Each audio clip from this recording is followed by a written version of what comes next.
Donc vous pouvez déjà ouvrir votre Bible dans le livre de Romains, dans le Nouveau Testament, la deuxième partie de votre Bible, au chapitre 1, et on lira à partir du verset 8 tout à l'heure. Et je remarque qu'il y a de plus en plus d'adeptes du numéro de page. Donc le numéro de page, c'est 732. Mais ça marche que si vous avez la même Bible que moi, bien sûr. Sinon, vous pouvez vous retrouver dans un endroit qui n'est pas le même que nous. Donc Romains, chapitre 1 et verset 8. Alors ça a été dit dans une des prières tout à l'heure, c'est qu'il y a quelques jours, qu'est-ce qui s'est passé? Il y avait une tempête. Elle s'appelait comment de nouveau?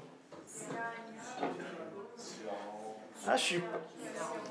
Bon, on va dire Ciaran. Donc, vous êtes comme moi, c'est dur à retenir, ces noms-là. Et toute la nuit, ça a soufflé chez vous aussi, j'imagine. Et moi, le matin, je me suis levé, j'ai regardé par la fenêtre et je me suis dit, merci Seigneur, tous les arbres sont là. Et j'ai pas osé encore regarder le fond du jardin, mais personne s'est plaint, donc normalement c'est bon. Mais c'est vrai que le vent, ça soufflait toute la nuit et pas qu'un peu, et même encore pendant la journée, ça a bien soufflé. Et je pense que peut-être certains d'entre vous ont dû ramasser des arbres.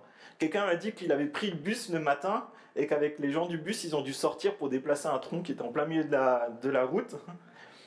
Et je me suis posé cette question-là. Qu'est-ce qui fait que certains arbres soient tombés et d'autres non?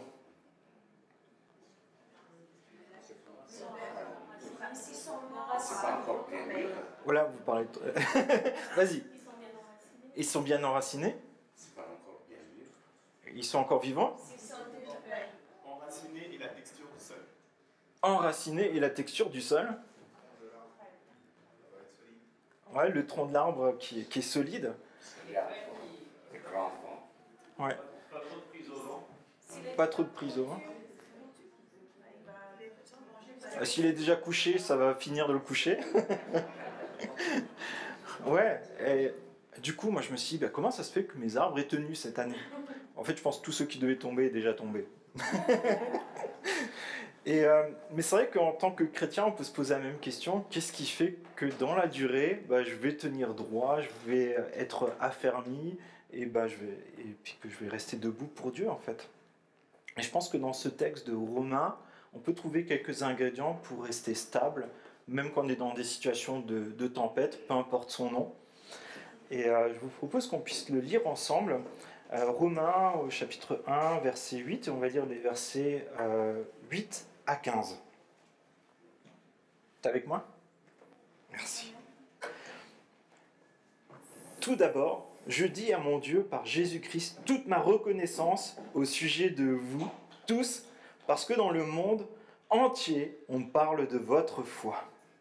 Dieu que je sers de tout mon cœur en annonçant l'évangile de son Fils, m'est témoin que je fais sans cesse mention de vous dans mes prières. Constamment, je lui demande d'avoir enfin, dans le cadre de sa volonté, le bonheur d'aller chez vous. Je désire en effet vous voir pour vous communiquer un don spirituel, afin que vous soyez affermis, ou plutôt, afin que nous soyons encouragés ensemble, chez vous, par la foi qui nous est commune à vous et à moi. Je ne veux pas que vous ignoriez, frères et sœurs, que j'ai souvent formé le projet d'aller vous voir, afin de récolter du fruit parmi vous, tout comme parmi les autres nations. Mais j'en étais empêché jusqu'ici. Je me dois à tous, civilisés ou non, sages ou ignorants. Ainsi, j'ai un vif désir de vous annoncer aussi l'évangile à vous qui êtes à Rome. Je vous invite à la prière. Oui, Père, nous aussi nous avons le vif désir d'entendre l'évangile de Jésus-Christ. L'évangile qui libère, qui sauve, qui affermit, qui nous donne d'être dans la joie, qui nous donne de te servir et aussi de porter des bons fruits. Seigneur, je te prie que dans ce temps, tu puisses nous parler à chacun et chacune pour que nous soyons affermis dans l'évangile. Seigneur, je te remercie. Je te prie dans le nom de Jésus-Christ. Amen. Et c'est vrai que Paul aborde finalement 4 sujets dans ces quelques versets. Il parle de se réjouir du progrès de l'Évangile, de prier pour le progrès de l'Évangile, de servir pour le progrès de l'Évangile et récolter ou porter du fruit pour le progrès de l'Évangile. Mais tout cela, ça tient sur la personne de Jésus-Christ. Et c'est ce désir finalement de servir l'Évangile et les saints, mais pas selon nos idées, mais selon l'Évangile de Jésus-Christ. La première chose qu'aborde Paul, c'est « Réjouissez-vous du progrès de l'Évangile ». Verset 8, « Tout d'abord, je dis à mon Dieu par Jésus-Christ toute ma reconnaissance au sujet de vous tous. » Parce que dans le monde entier, on parle de votre foi. Paul dit tout d'abord, je dis ma reconnaissance à Dieu. Et il prie Dieu par Jésus-Christ. Pourquoi par Jésus-Christ ? Parce que c'est seulement Jésus qui peut nous réconcilier avec Dieu. On peut pas passer par notre parent, papa, maman. Il ne peut pas te réconcilier avec Jésus. Un prêtre, un pasteur non plus. Un saint non plus. C'est seulement Jésus-Christ qui fait cela. Et il l'a déjà accompli à la croix. Et aujourd'hui, par Jésus-Christ, nous pouvons être réconciliés. Nous pouvons aussi parler à Dieu comme des enfants parlent à leur Père. Nous pouvons lui dire combien nous sommes heureux d'être là ensemble ce matin. Là, je m'attendais à « Ouais, super !» Ouais, c'est bon d'être reconnaissant. C'est quelque chose qui fait partie de l'ADN d'un disciple de Jésus-Christ. Être reconnaissant de ce que Dieu accomplit dans ma vie, mais aussi dans la vie des autres, dans la vie de notre Église. Merci. Gloire à Dieu, ça veut dire Alléluia.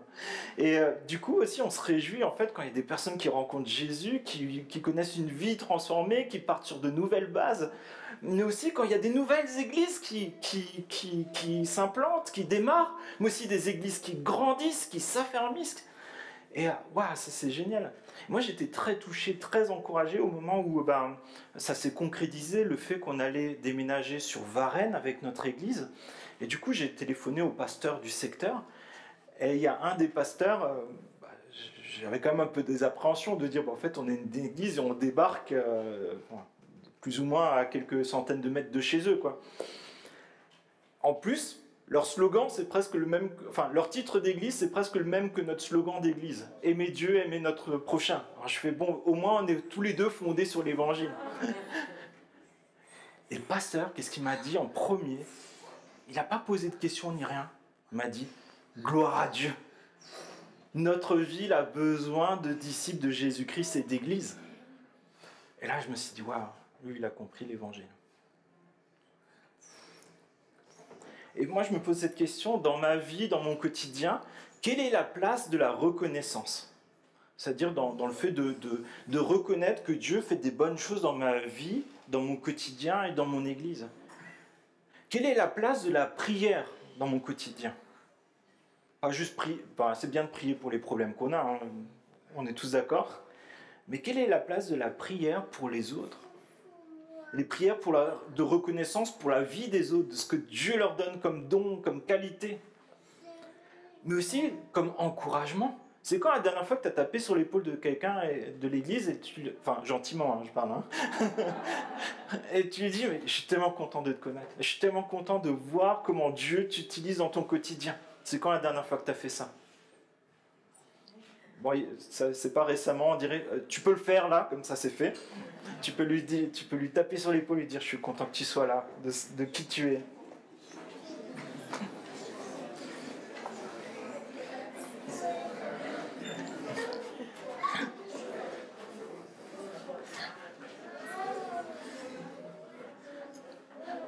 L'autre chose qui m'a beaucoup touché, c'est que Paul, alors, je ne sais plus exactement où il est quand il écrit cette lettre, mais il est à des centaines de kilomètres. Il dit, mais on parle de votre foi. Mais comme c'est beau de se dire qu'il y a une église, même si elle est loin, elle est encourageante pour d'autres chrétiens, d'autres églises qui sont plus loin. Combien c'est bon de dire du bien des autres, de mettre en lumière comment Dieu les utilise pour son œuvre. Mais aussi de se dire que dans notre façon de vivre les choses, on peut aussi être des exemples dans notre façon de dire c'est l'évangile de Jésus-Christ qui est la priorité pour nous. C'est ce qu'on veut vivre, expérimenter. Et vous savez, cette église de Rome, c'était pas simple tous les jours. On a vu qu'il y avait des persécutions. À un moment, les chrétiens, les juifs ont même dû tous partir de la ville. À un moment, ils ont pu revenir. À un moment, ils ont été repersécutés. Mais on voit qu'ici, en fait, ils sont une preuve qu'on peut faire confiance à Dieu, même quand c'est difficile. Moi, je me pose cette question-là, au moment où j'ai lu ce passage. Qu'est-ce qu'on dit de notre église ? Qu'est-ce que moi je dis de mon église ? Sommes-nous une église qui vit l'évangile de manière authentique, par la foi en Jésus-Christ et pas par nos gros muscles ? L'avantage, c'est qu'on n'en a pas beaucoup des muscles, nous. Mais est-ce qu'on est une église qui place sa confiance en Jésus-Christ, qui vit l'évangile de manière simple et pertinente ? Est-ce que nos racines, elles sont ancrées dans l'évangile ? Parce que c'est vrai que souvent j'entends, on a comme une bonne ambiance, il y a des projets. Mais en fait, je pense que les ambiances, c'est pas forcément très stable en fait. Quelqu'un parlait du sol. Si tes branches, si tes racines chrétiennes, si tes racines de vie de disciples sont ancrées dans une ambiance, à un moment à un autre, quand ça va secouer, tu vas avoir des surprises. Si c'est dans des ambitions de méga church, de qualité, ainsi de suite, nous on n'a pas trop le problème, mais à un moment ou à un autre, tu vas être déçu. Si c'est sur des projets parce que toutes les semaines il se passe quelque chose d'autre dans l'église, tu vas être déçu. Je pense que c'est pas un mal en fait qu'on ait ce temps un peu de répit pour réfléchir à qu'est-ce qui est vraiment essentiel pour nous dans notre vie chrétienne et notre vie d'église. Parce que nous voulons, en tant qu'église, la nôtre ici, que nos racines se trouvent dans l'évangile de Jésus-Christ, mort et ressuscité. Et un des tests, pour moi et pour toi, je pense, en tant que disciple de Jésus-Christ, est-ce que je suis dans la joie, est-ce que je me réjouis quand je vois des vies transformées, des personnes qui rencontrent Christ ? J'ai entendu un Amen et un Alléluia par là-bas. Ouais, c'est ça qui est beau. La Bible nous dit même que dans le ciel, c'est la fête à chaque fois que quelqu'un rencontre Christ, s'engage publiquement et dit « Je fais confiance à Jésus sur tous les aspects de ma vie ». Et aussi quand la parole de Dieu est annoncée fidèlement. Quand on prend un verset de la Bible et qu'on l'annonce tel qu'il est. Parfois c'est plus difficile à entendre que d'autres. Mais en tout cas, il y a vraiment ce désir de se réjouir du progrès de l'Évangile. Et le deuxième aspect dont parle Paul, c'est de prier pour le progrès de l'Évangile.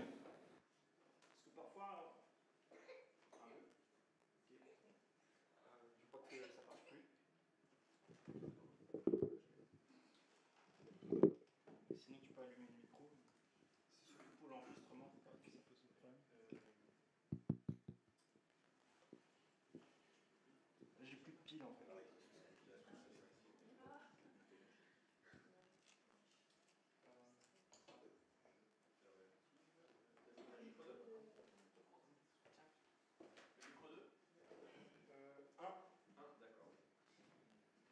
Pour OBS aussi, il faut penser à ouvrir. Donc c'était la minute technique de la prédication. Ouais. Paul nous dit, prie aussi pour le progrès de l'Évangile. Tu peux aussi prier pour qu'on ait des piles. Verset 9. Dieu que je sers de tout mon cœur en annonçant l'Évangile de son Fils, mes témoins, que je fais sans cesse mention de vous dans mes prières. Constamment, je lui demande d'avoir enfin, dans le cadre de sa volonté, le bonheur d'aller chez vous. Et moi, je vois plusieurs choses qui m'encouragent beaucoup. Premier, c'est servir Dieu de tout son cœur. C'est un peu les choses qu'on a entendues dans les prières aussi. Je pense que Dieu veut nous parler aussi sur ces choses-là. C'est on veut servir Dieu de tout notre cœur. parce qu'on sait qui on sert. On sait qu'on sert le roi des rois, le créateur de l'univers. On veut pas, bien sûr, c'est un devoir parce que c'est un créateur. On veut surtout le faire de tout notre cœur, avec joie, avec reconnaissance, avec consécration, avec fierté. Sois fier d'être disciple de Jésus-Christ. Après, il est question d'annoncer l'évangile, mais pas n'importe quel évangile, l'évangile de son Fils. C'est ce qu'on a vu. L'évangile est centré sur Jésus-Christ.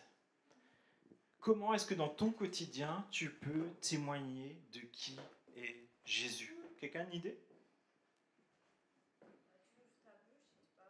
D'accord. Tu ouvres ta bouche et tu parles. Ok, bon début. Oui, mais en fait, il faut parler de qui est Jésus. Jésus qui vient à ta rencontre. Jésus qui est envoyé par Dieu, qui est annoncé pour être celui qui va te réconcilier avec Dieu. Qui est mort, qui est ressuscité, qui a quelque chose de beau et de glorieux. On a besoin d'être imprégné de la parole de Dieu, d'un évangile qui est centré sur Jésus-Christ et pas sur nous-mêmes. Ta vie va témoigner de Jésus-Christ, mais il faut arriver à faire ces passerelles entre ce que tu vis et ce qui est écrit dans la parole de Dieu. Tu peux parler, par exemple, comme le psalmiste, à un moment, il vit des temps difficiles, mais à un moment, même s'il est au fond du gouffre, à un moment, il capte que Dieu peut faire quelque chose pour lui, que Dieu est à ses côtés. Tu peux dire, voilà, je vis des temps difficiles, mais Dieu est mon réconfort. Je sais que je souffre, mais Jésus a souffert aussi pour moi. Voilà, ça c'est témoigner de qui est Jésus. Et après, il est question de prier pour tous les saints. Donc là, c'est surtout pour les membres de l'Église. Et il est précisé, il fait mention de vous. C'est quand la dernière fois que tu as prié nominativement pour des membres de ton Église? Cette semaine, ce matin, là c'est... Wow. Mais c'est quand la dernière fois aussi que tu as prié pour peut-être un frère, une sœur qui est pas dans cette église-là? Mais je pense qu'il y a ce côté de pas juste avoir des prières généralistes, mais des prières où on peut s'associer à ce que vivent les autres, on leur veut du bien, on veut s'associer aussi à leurs défis. Et par exemple, si on prend à la fin de l'épître aux Romains,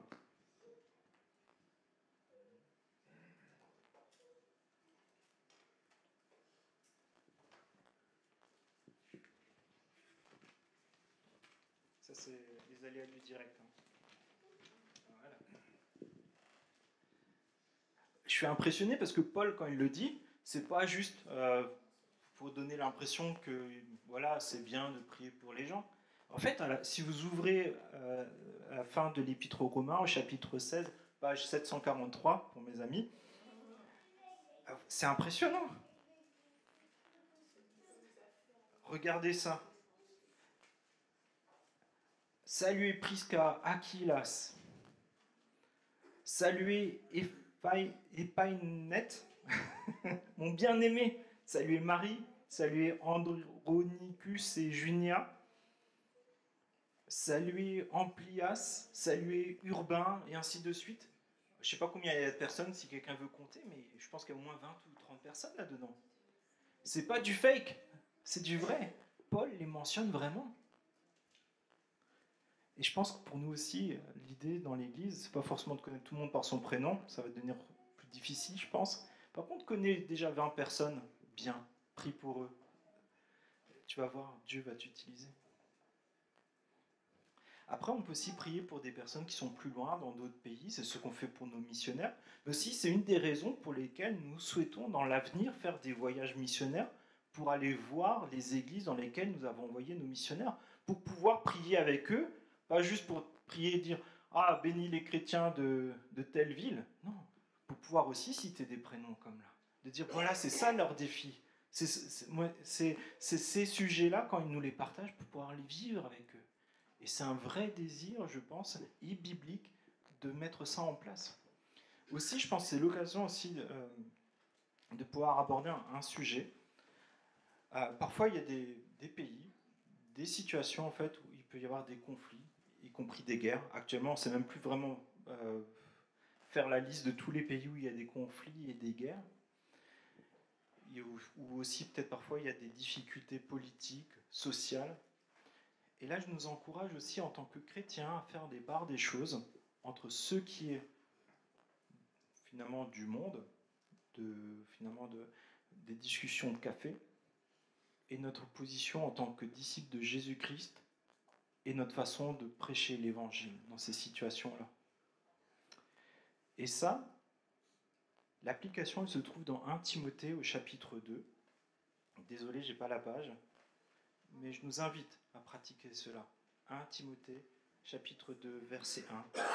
J'exhorte donc, avant toute chose, à faire des prières, des supplications, des requêtes, des actions de grâce pour tous les hommes, pour les rois et pour tous ceux qui sont élevés en dignité, afin que nous menions une vie paisible et tranquille en toute piété et honnêteté. Cela est bon et agréable devant Dieu, notre Sauveur, qui veut que tous les hommes soient sauvés et parviennent à la connaissance de la vérité. En résumé, ce qu'on doit demander pour nous ici, mais aussi peut-être pour les chrétiens qui sont dans des situations plus compliquées, c'est vivre paisiblement sa foi. Découvrir Jésus-Christ et l'Évangile. Et on peut demander aussi que la justice de Dieu s'accomplisse. Mais prenons garde. Il y a beaucoup d'informations, de désinformations, surtout dans des climats de guerre et autres. Ne rentrons pas dans ce jeu-là. Surtout à l'ère dans laquelle nous vivons aujourd'hui. Parce que si nous relayons des fausses informations, et qu'après nous relayons, et c'est découvert, et qu'après nous relayons la vraie information fondamentale de l'évangile de Jésus-Christ, l'évangile de Jésus-Christ sera aussi associé à une fake news. Faisons attention à nos propos. Prions selon la parole de Dieu. Et Paul continue, son bonheur, c'est d'aller chez vous. Il est dans la joie, déjà dans l'attente de voir les chrétiens. Et pour Paul, ça prend une dimension toute particulière, parce que Paul, c'est l'apôtre des païens, des non-juifs. Et imaginez, vous avez une société où vous êtes commercial en produits de haute technologie. Où est-ce que vous voulez aller? À la Défense. Oui, à la Défense, en France. Mais si tu réfléchis un peu plus large, Silicon Valley. Paul, aller à Rome, c'est sa Silicon Valley à lui. C'est l'empire, c'est le lieu où se trouve le siège de l'Empire romain, là où se trouvent toutes les personnes qui veulent rejoindre. Il y a des représentants de toutes les nations qui sont là. Et il veut leur parler de l'évangile de Jésus-Christ, parce que c'est le point culminant de son ministère. Et pour Paul, c'est important, parce qu'il se réjouit de voir les personnes, mais aussi il a conscience que c'est le moment important de son ministère, le jour où il arrivera à Rome. Mais il rajoute une phrase qui est importante, dans le cadre de la volonté de Dieu. Paul souhaite aller à Rome, puis après aller en Espagne pour continuer son ministère. Et c'est vrai que parfois, en tant que chrétien, je l'entends, on voudrait être des sortes de voitures télécommandées, où Dieu nous dirigerait, vous savez, avec un système de télécommande, pour qu'on aille au bon endroit. Qui a rêvé de ça? Qui a rêvé que Dieu lui dise « il faut que tu fasses ça dans tel et tel ordre », avec une liste de points, tu aurais juste à faire 1, cocher, 2, cocher, 3, cocher. Qui a déjà rêvé de ça? Les gens honnêtes sont surtout de ce côté-là, je trouve. Oui, chacun d'entre nous a déjà voulu le vivre, être téléguidé par Dieu. Mais là, on voit que même Paul, à qui Jésus s'est révélé de manière particulière, non, il n'est pas téléguidé par Dieu. Et c'est intéressant d'entendre cette phrase qui dit « dans le cadre de la volonté de Dieu ». C'est-à-dire qu'il y a un cadre qui est assez grand, qui est défini par la Bible, où tout ce que tu feras, ça sera la volonté de Dieu. Déjà, c'est rassurant, parce que si une fois tu prends la mauvaise porte, c'est pas forcément que tu n'es pas dans la volonté de Dieu, déjà. Mais du coup, c'est intéressant, je pense, pour chacun d'entre nous. Peut-être vous avez des décisions importantes à prendre pour votre vie, pour peut-être votre vie professionnelle, votre vie sentimentale ou autre. Comment faire? Ben là, on trouve un petit mode d'emploi dans ces quelques versets. Paul prend ses décisions en cherchant le discernement de Dieu. La première chose qu'on a vue, la prière. La deuxième chose, c'est le désir.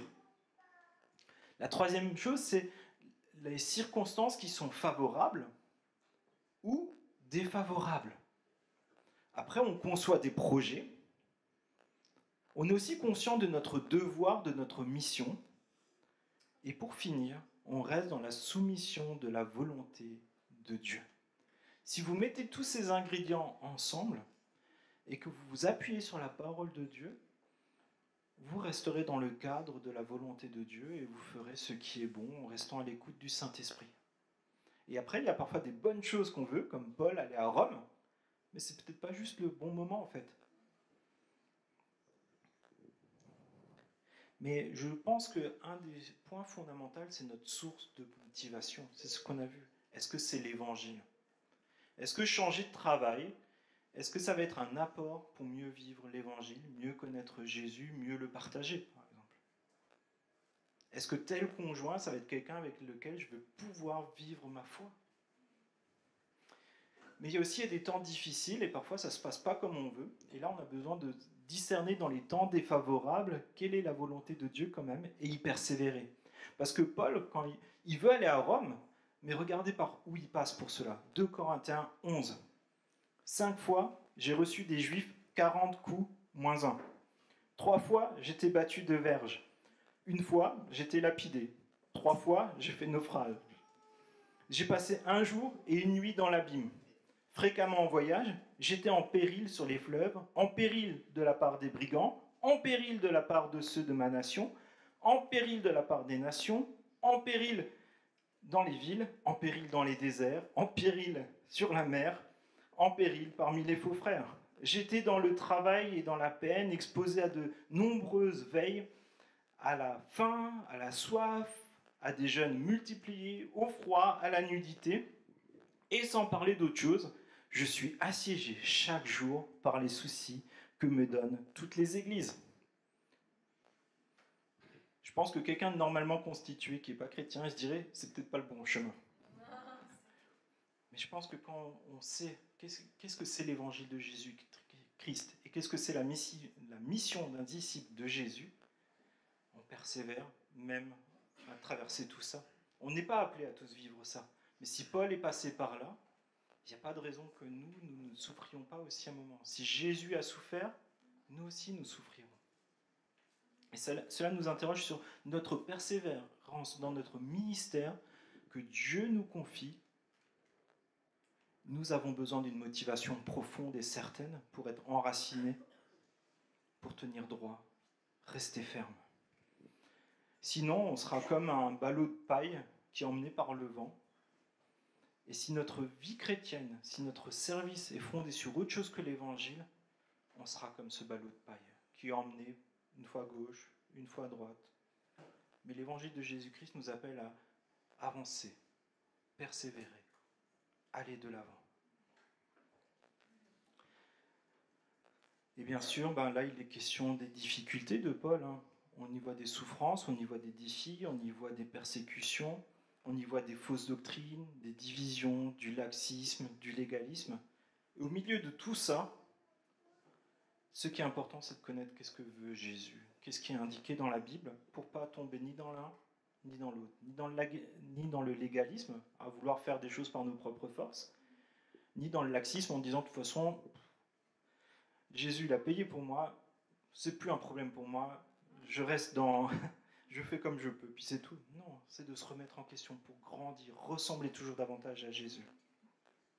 Et Dieu permet ces temps difficiles parfois pour éprouver notre foi, nos motivations, pour qu'on puisse les recentrer et de dire ce qui est essentiel pour moi, pour ma vie, c'est la volonté de Dieu. Et un des axes principaux pour tout cela, c'est la prière, pour le progrès de l'évangile dans ma vie, dans mon église, dans ma famille, dans ma région. Enfin, il est question de servir pour le progrès de l'évangile, verset 11. « Je désire en effet vous voir pour vous communiquer un don spirituel afin que vous soyez affermis, ou plutôt, afin que nous soyons encouragés ensemble, chez vous par la foi qui nous est commune, à vous et à moi. » Là, il est question de communiquer un don spirituel pour que nous soyons affermis. Paul veut venir à Rome pour affermir les disciples de Jésus-Christ, pour leur donner un rafraîchissement spirituel sur qu'est-ce que c'est l'évangile, mais aussi sans doute leur communiquer cette vision que l'évangile ne s'arrête pas à Rome, mais doit aller encore plus loin. Et nous voulons aussi être une église qui est capable d'emmener l'évangile plus loin. Nous voulons que dans cette région qui est très large, mais il y ait davantage de chrétiens et qu'il y ait davantage d'églises. Mais pour cela, nous avons besoin d'être affermis en Christ, affermis dans l'évangile. Et moi, ce que j'aime beaucoup dans cet épître aussi, c'est que Paul, c'est l'apôtre. Il dit, je veux venir pour vous affermir. Mais après, il corrige. Il dit, pour que nous soyons affermis ensemble, encouragés ensemble. Lorsque nous donnons, partageons l'évangile, lorsque nous enseignons, nous sommes nous-mêmes fortifiés. Lorsqu'on prépare un temps de message, lorsqu'on prépare un groupe de maison, l'enseignement des enfants, lorsqu'on se prépare à témoigner à quelqu'un, nous sommes affermis. Et je suis très encouragé des temps où, je fais découverte de la Bible avec quelqu'un, on prend des passages de la Bible, même avec quelqu'un de non-chrétien qui va me poser une question percutante. Ça va m'encourager, ça va m'emmener à aller plus loin. On n'est jamais arrivé. Même en revoyant des centaines de fois les mêmes textes, on va toujours être percuté tout à nouveau par l'évangile de Jésus-Christ. Et enfin, Paul parle d'une foi commune. Et la lettre aux Romains, c'est une synthèse de l'évangile et des enseignements que vous trouverez un peu dans tous les autres épîtres du Nouveau Testament. Alors j'essaie de regrouper ça pour vous donner quand même un avant-goût de ce qu'on va voir dans les mois et les années qui viennent, parce qu'on ne va pas tout faire en un bloc. Mais on y voit que Dieu révèle sa justice, sa puissance et sa grâce. Dieu est juste lorsqu'il condamne les pécheurs, mais il est aussi juste lorsqu'il déclare juste les pécheurs. Dieu transforme les disciples justifiés, c'est-à-dire que chaque jour il t'emmène à ressembler plus à Jésus. Et c'est ce qu'on vient de voir aussi. Dieu est souverain sur les nations, sur l'histoire et sur ta vie. Dieu unit tous ceux qu'il a rachetés et les appelle à un amour qui est radical, qui n'est pas comme celui que tu pourras trouver à l'extérieur.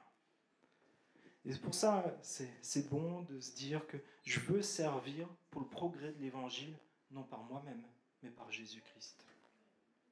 Et Paul, au chapitre 13, aborde un dernier point qui est récolter du fruit pour le progrès de l'Évangile. Verset 13, « Je ne veux pas que vous ignorez, frères et sœurs, que j'ai souvent formé le projet d'aller vous voir, afin de récolter du fruit parmi vous, tout comme parmi les autres nations, mais j'en étais empêché jusqu'ici. » Récolter du fruit.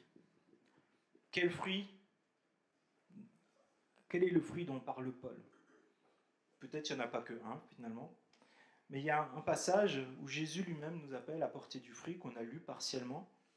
Jean 15, verset 16. « Ce n'est pas vous qui m'avez choisi, donc c'est Jésus qui parle, mais c'est moi qui vous ai choisi. Je vous ai établi afin que vous alliez et que vous portiez du fruit et que votre fruit demeure. » Je le relis pour nous aujourd'hui, ici. Ce n'est pas toi qui m'as choisi, mais c'est moi qui t'ai choisi. Je t'ai établi pour que tu ailles, pour que tu portes du fruit et que ton fruit demeure. Alors, ce que tu demanderas au Père en mon nom, il te le donnera. Ce que je te commande, c'est de vous aimer les uns les autres. Et je voudrais faire quelques remarques sur ces fruits-là. Jésus t'appelle à aller et à porter du fruit. Nous ne sommes pas là pour vivre sur nos acquis, nous sommes là pour aller porter du fruit. Pas par nos propres forces, mais par Jésus-Christ qui nous fortifie. Deuxièmement, le fruit, ça peut aussi être le fruit de l'esprit. On l'a lu la semaine dernière en Galates 5, 22, c'est un fruit à multiples facettes, c'est une sorte de boule lumineuse, là, comme pour ceux qui aiment bien danser. Galates 5, 22, mais le fruit de l'esprit, c'est l'amour, la joie, la paix, la patience, la bonté, la bienveillance, la foi, la douceur, la maîtrise de soi. Et comprenez que l'amour dont il est question, ce n'est pas un amour bling-bling, c'est un amour sacrificiel, c'est un amour qui se donne. On aime souvent recevoir, mais là, c'est un amour que tu es appelé à donner. Et on pourrait y voir encore d'autres fruits. On peut y voir la croissance spirituelle en maturité, la croissance numérique avec des nouvelles personnes qui rencontrent Christ, de nouveaux ministères de l'Évangile. Nous aussi, nous voulons des nouveaux pasteurs, des missionnaires, des évangélistes.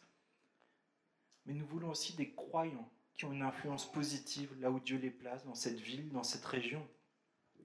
Et en Philippiens, que vont voir les femmes un jour, au chapitre 4, verset 22, Paul dit « Il y a des croyants attachés à la maison de César. » Comprenez que là, à proximité de l'empereur du monde connu de l'époque, il y a des chrétiens. Est-ce que toi, tu n'as pas un appel aussi à rayonner de l'évangile, des valeurs de l'évangile dans cette ville, dans cette région, à la mairie, dans une association, dans ton entreprise? Et en tant que pasteur, mais aussi pour tous les moniteurs de l'enfance, est-ce que vous ne seriez pas dans la joie de voir des jeunes et des moins jeunes qui se forment pour le ministère? C'est ce que je prie pour notre Église. Mais pour autant, Paul dit qu'il est empêché de mettre ce projet en action aujourd'hui. Mais Dieu va ouvrir les portes et à un moment, il arrivera à Rome. Il est empêché juste pour l'instant. Parfois, ces temps d'attente, c'est des temps où Dieu te prépare, te forme et t'affermit. Parce que peut-être tu n'es pas encore prêt à subir les choses que tu devrais vivre aujourd'hui. Verset 14. « Je me dois à tous, civilisés ou non, sages ou ignorants, mais j'ai un vif désir de vous annoncer aussi l'évangile à vous qui êtes à Rome. » Et là, j'ai envie de te dire quelque chose qui, moi, m'a percuté quand j'ai préparé ce message. L'évangile est aussi pour les chrétiens. L'évangile est aussi pour les chrétiens. Combien de fois on a l'impression que l'évangile, c'est pour ceux qui ne connaissent pas Jésus? Et Paul, là, il est en train de dire, il faut que j'aille vous parler de l'évangile. Et pour autant, il les reconnaît comme des frères et des sœurs et des personnes qui sont dignes d'être des exemples pour toutes les autres églises. Mais il leur dit, j'ai besoin de vous annoncer l'évangile. J'ai besoin chaque jour d'entendre l'évangile, mes amis. Nous avons besoin d'entendre chaque jour l'évangile. Nous avons besoin, semaine après semaine, d'entendre l'évangile dans notre église. Pas seulement pour les personnes qui ne connaissent pas encore Jésus, mais pour toi et pour moi. L'évangile, ce n'est pas juste une case à cocher. Ah, c'est bon, je l'ai entendu, je l'ai compris, je me suis fait baptiser. Non. Une des raisons pour lesquelles on prend la Sainte Seine, c'est pour se rappeler de l'évangile. L'évangile est pour tous. Et nous avons la vocation d'aller vers toutes les personnes, même si peut-être on a moins d'affinité, pour le partager. Paul, il n'avait pas du tout envie d'aller vers les non-juifs, vous savez. Mais Dieu lui a dit, c'est là-bas que tu iras. Et il y allait, et il a obéi. Et finalement, il a appris à les aimer, jusqu'à donner sa vie pour eux. Ça nous interpelle sur notre choix personnel. Est-ce que je veux fonctionner par moi-même, en fonction de ce que j'aime bien, de ce que j'ai envie, ou est-ce que je veux m'aligner sur l'évangile de Jésus-Christ? Est-ce que je suis prêt à faire des sacrifices pour l'évangile de Jésus-Christ? Qu'est-ce que j'ai sacrifié dernièrement pour mettre l'évangile en premier dans ma vie? Qu'est-ce que j'ai sacrifié pour que l'évangile aille un peu plus loin dans mon quartier, aille un peu plus loin dans ma famille, aille un peu plus loin dans cette région? Vous savez, on vit dans un monde où les choix sont surtout centrés sur des individus. Et pour nous, en tant que chrétiens, il y a des aspects positifs, parce qu'on est les premiers à dire qu'en fait, tu n'es pas chrétien parce que tes parents ont dit que tu es chrétien, mais parce que tu le décides en Jésus-Christ. Mais c'est aussi des aspects négatifs, parce qu'on a l'impression que chacun peut faire ce qu'il a envie. Mais nous, on a besoin de se rappeler, surtout en tant que chrétien, dans un monde qui vit avec ses propres règles, chacun avec ses propres règles, que c'est Dieu le boss. C'est Dieu qui est le boss de notre vie, qui est le boss de notre service chrétien, et que si nous voulons que Dieu, ça soit notre boss, il faut que les désirs de Dieu, ça soit nos désirs, qu'on prenne conscience de notre vocation de disciples de Jésus-Christ. C'est pas simple, ça se fait pas juste comme ça, mais C'est chaque jour en s'imprégnant de la parole de Dieu, en passant du temps les uns avec les autres, se réjouir ensemble, prier ensemble, chercher le progrès de l'Évangile, que nous pouvons le vivre. Mais aussi à un moment, il faut récolter du fruit. Quel est le fruit que Dieu récolte dans ta vie? Il y en a plein, des fruits différents. Mais quel est le fruit que Dieu veut récolter dans la vie, dans ta vie aujourd'hui, dans ta situation d'aujourd'hui? Pas il y a 10 ans, pas il y a 5 ans, aujourd'hui. Qu'est-ce que Dieu attend de toi? Qu'est-ce qu'il y a de beau qui veut faire grandir en toi? Qu'est-ce qu'il veut faire grandir dans notre Église? Je vous invite à la prière. Oui, Père, c'est tellement bon de savoir que tu as des projets tellement beaux pour nous et que tu nous appelles à nous réjouir de ce que tu as accompli dans nos vies, mais aussi dans le monde entier, dans la vie de nos frères et sœurs, dans notre Église. Et nous te prions de nous donner ce discernement spirituel pour pouvoir prier avec simplicité de cœur, mais aussi avec cette proximité, que ce ne soit pas des sujets de prière en mode liste de courses, mais que vraiment ça soit des sujets de prière qui sont imprégnés de toi, qui sont imprégnés de ton amour, qui sont imprégnés de la vie des personnes, du projet de l'Évangile dans le monde. Seigneur, je te prie aussi qu'on puisse te servir avec un cœur bien disposé, avec vraiment ce désir de te mettre en premier, le fait de discerner ce que toi tu désires de nous. Et je te prie que tu puisses faire grandir et mûrir des fruits qui ont de la valeur dans notre cœur, dans nos actions, dans notre Église. Seigneur, je te prie que tu nous aides à nous servir les uns les autres, à nous aimer comme tu nous appelles à aimer. Et je te prie vraiment que tu nous donnes ce cœur nouveau, ce cœur qui n'est pas un cœur de pierre, mais un cœur qui est formé par ton esprit chaque jour pour te ressembler davantage. Parce que je te prie pour chacun d'entre nous ici, pour notre Église, et que vraiment notre Église soit connue pour être des disciples qui sont peut-être pas très beaux, peut-être pas très forts, mais qui veulent te suivre, dont tu es le roi, dont tu es la personne la plus importante. Seigneur, c'est ça ma prière pour chacun d'entre nous, pour notre Église. Je te prie ainsi dans le nom de Jésus.